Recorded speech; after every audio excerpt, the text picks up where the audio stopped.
As religiões orientais.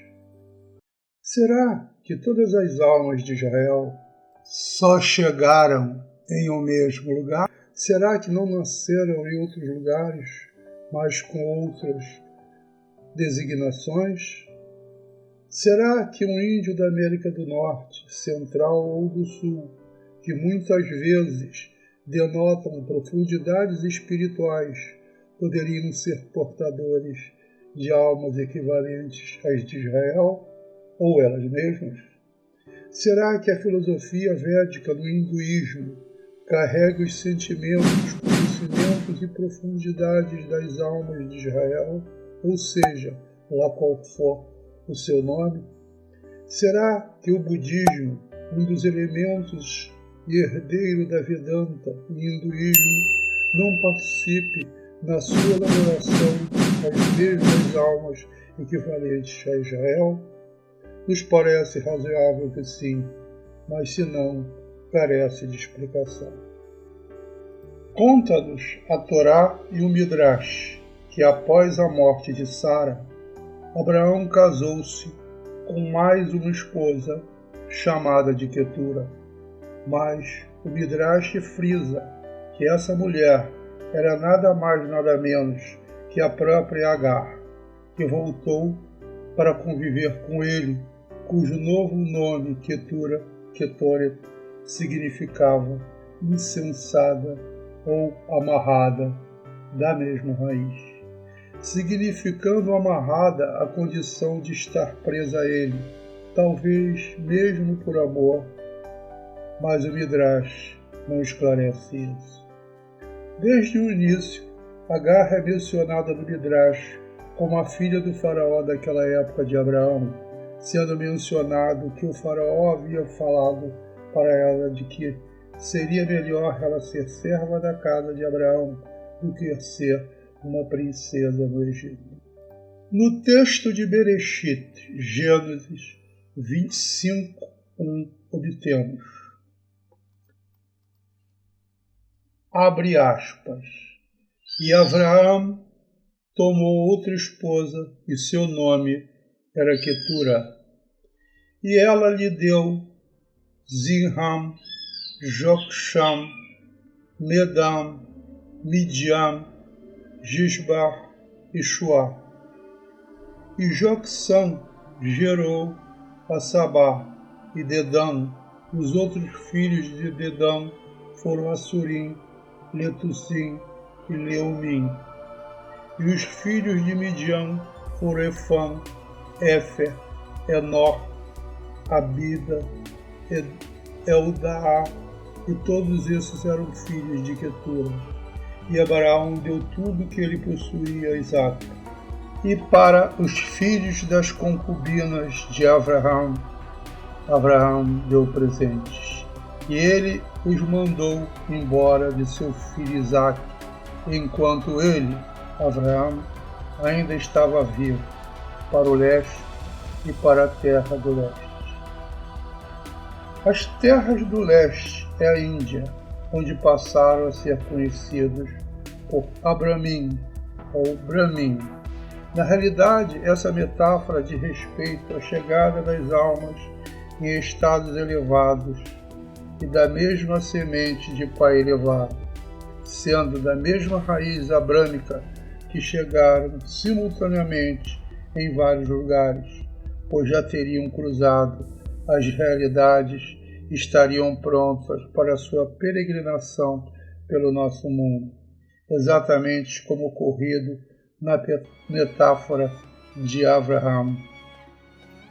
Isso aconteceu na realidade simultaneamente no início da Era de Carneiro, quando essas almas chegaram ao nosso mundo, devido à sua evolução por gerações, desde as suas peregrinações na Era de Câncer. Esse estado elevado de evolução é simbolizado pelo carneiro. Não confundam que essas eras digam respeito a que astros influenciariam estas eras, mas que serviam simplesmente para marcar época no calendário terrestre. Podemos notar que a composição dos Vedas se deu mais ou menos no mesmo tempo de Abraão, e que muitos princípios utilizados nestes são comuns com a Bíblia hebraica, guardando as diferenças por serem de pessoas, nações e aspirações diferentes. Nas próprias tradições de Israel, muitas referências são comuns. Por exemplo, a própria significação da causa primordial no hinduísmo, como no sânscrito védico, Brahman, como um conceito metafísico, refere-se à unidade de ligação única por trás da diversidade em tudo o que existe no universo, exatamente como o Deus de Israel na oração lei do Shema Israel. A declaração da unidade de Deus contendo a frase Adonai Echad, Adonai é um.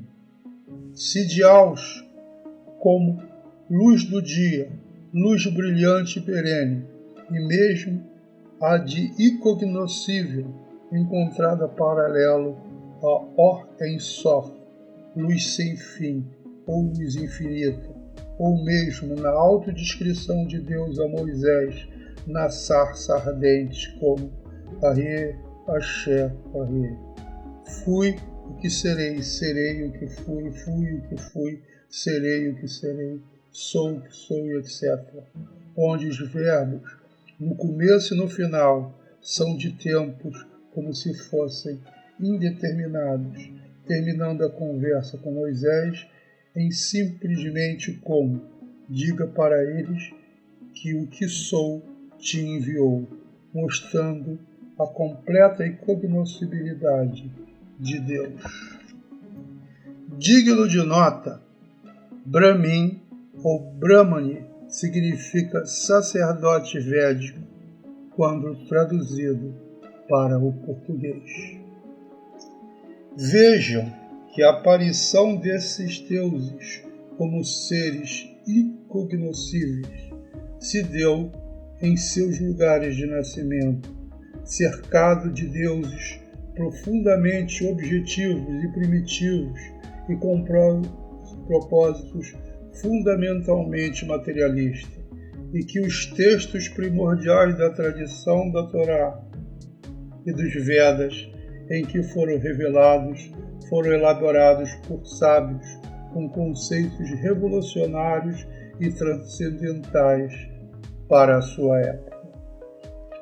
Tenho sido testemunha durante todo o tempo que muitas vezes santos de outras religiões são referidos como idolatria, pois é empregada e não compreendida a expressão Elohim Hachorim, outros deuses, se referindo a imagens dentro de templos religiosos, mas outros deuses pode ter uma compreensão bem diferente do que normalmente compreendida pelos menos avisados. A raiz tríade consonantal Aleph, Het e Resh significa simultaneamente outro ou costas, sendo desta forma ambígua entre as duas, tendo significado interior de deuses das costas ou deuses do mal, significando em hebraico outro lado ou Sitra Achra, que deveriam dentro do contexto do mal, dando uma significação de materialidade ou de idolatria, sendo esta idolatria a de significar materialismo ou apego às coisas materiais, ao invés de trilhar o caminho da interioridade ou espiritualidade. Por outro lado, significa o mais importante literal na Torá, é que precisamente ao estarmos na presença de Deus, condição de, por exemplo, estar estudando a Torá ou estados emocionais elevados, em concentrações de coisas sagradas ou orações profundas, usaremos símbolos, ídolos de coisas materiais em nossos pensamentos. Isso revela que devemos prestar atenção nos mínimos detalhes dos textos. Na verdade, esta definição é muito extensa e sua completa significação e compreensão só será revelada com o tempo para que nos conscientizemos de todas as suas faces. Voltaremos a este assunto várias vezes. Isto nada tem a ver com imagens de santos nas igrejas de deuses budistas ou coisas semelhantes, pois pode ser percebido que no interior do Beit HaMikdash, o Templo de Jerusalém, no seu Santo dos Santos, existiam imagens de querubins e anjos. Seria idolatria? Claro que não. O meu conhecimento compreende a Torá e toda a sua envolvência, através de obras sagradas de todos os tempos, todas dentro da cultura israelita, e não gosto de fazer o que muitas pessoas fazem, de colocar em liquidificador fragmentos de outras religiões, misturando-as em uma narrativa que faça sentido, pois muitas vezes estes diversos princípios parecem antagônicos, mas lá, na profundidade, façam muito sentido, sendo necessário o conhecimento das tradições dos povos, dos idiomas e da sua história. Idolatria é o uso de elementos materiais, ídolos, nas abstrações transcendentais, na presença de Deus, onde evidentemente não podem haver imagem e não podem ser descritas de forma nenhuma, sendo o exemplo de objetos de múltiplas dimensões, com um número muito maior delas que as descritas pelas dimensões materiais, onde até sabemos possuiria 12 dimensões no máximo, sendo que muitas enroladas sobre si mesmo, coisa que mesmo aí jamais poderíamos sequer imaginar por nossas mentes limitadas, mas podemos perceber por equações matemáticas, descrevendo-as nas abstrações da física teórica. Aplicam-se aí as abstrações da física quântica moderna, onde a ambiguidade é tamanha que sequer podemos predizer a posição de uma só partícula no espaço. Mesmo é o caso da física relativística, onde sequer podemos descrever a forma e as dimensões do espaço, que efetivamente dependem da velocidade e da gravidade. Convém frisar que algumas dessas 12 dimensões da materialidade são responsáveis por fenômenos elétricos e magnéticos. A eletricidade que acende as lâmpadas das nossas residências, as trações de motores elétricos, as explosões no interior dos motores dos carros e mesmo a força de repulsão elétrica que nos impede de entrar pelo solo adentro ou permitir que passemos através das paredes, depende de algumas delas.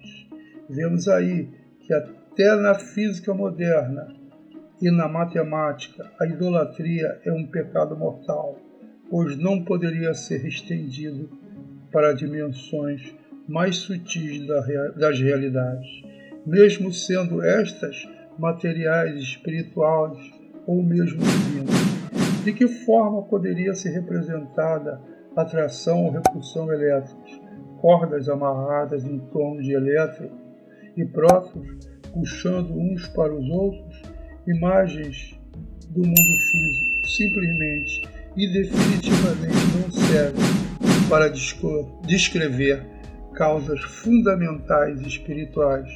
Por tudo isso, fiquemos longe da idolatria, devemos usá-la como metáfora, com figuras de linguagem, como nas dimensões interiores dos livros sagrados, daí a sua proibição.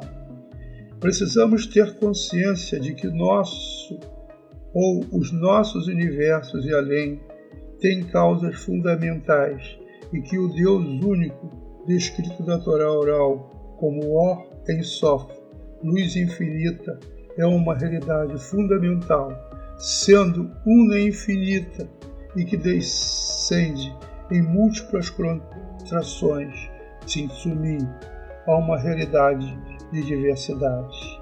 As vestes de nosso Criador, de múltiplas camadas, mas finita e incognoscível, a mente de nosso universo.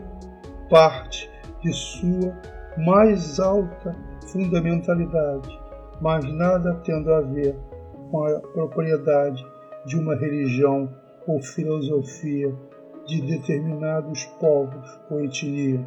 O que existe é uma tentativa de compreensão deste caos e ordem fundamentais por parte de sábios da antiguidade e poder, através do emprego de certas propriedades fundamentais da mente, penetrar em seus segredos e trazer ao nosso mundo material as experiências que puderam perceber e trazer para nós. Toscas arquiteturas da fundamentalidade desses fenômenos transcendentais, empregando metáforas nas suas abordagens. Esta é a mais pura verdade.